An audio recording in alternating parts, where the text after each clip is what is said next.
So here we have the Peugeot 208 GT line automatic on a 16 plate. I'm going to start off by showing you around the outside of the car, and then we'll hop in and run through some controls on the inside. But from the outside you can see it's a 5-door car with alloy wheels. Let's start off inside the boot and then work our way around the rest of the car from there. So as we approach the boot, you can see we have reversing sensors, plenty of boot space as well, along with that 60/40 split folding rear seat. Okay, so we're just going to work our way back round to the front of the car, and then we'll hop in and run through some controls on the inside. But now that we've done a full circle of it, you can see it's in excellent condition the whole way round. Just briefly before we climb in, I think it's well worth seeing the interior from this exterior point of view. There's plenty to run through on the dashboard, so let's hop in and we'll do that now. Okay, now that we're inside the car, we're going to start with the dials. On the left-hand side, we have the rev counter, and on the right-hand side, the speedometer and fuel gauge.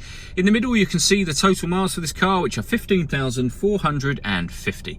We've also got a digital readout for the speedometer in that central section, and a P for park to highlight what gear this car is currently in. If we back out to the steering wheel, we have stereo controls on the left and right hand side, and phone controls as well. That is, of course, only once the phone controls have actually been activated over in the center here, until you can actually use them. So if we press the menu button, you can see you've got the telephone option just there.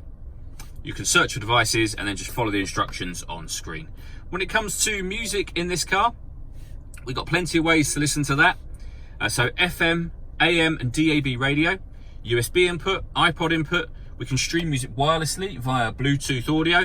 We've got auxiliary input and mirror link as well. Mirror link means that you can have certain Peugeot friendly apps projected up onto the screen when you connect up your phone via its USB device.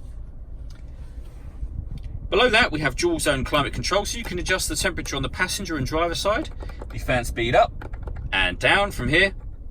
You can determine where you'd like the air to be directed once it enters the vehicle. That button turns the air conditioning off or back on again. Or you can hit auto and the car will now maintain those temperatures by taking full control of the fan speed for you. You can override that whenever you wish to. Under that we have a 12-volt charging socket, the USB and auxiliary inputs, and then the fully automatic gearbox. All that leaves me to say is thank you for taking the time to watch this video. If you'd like to come and see the car in person and have a test drive, please feel free to call any of our MJA sites. We'd love to hear from you soon.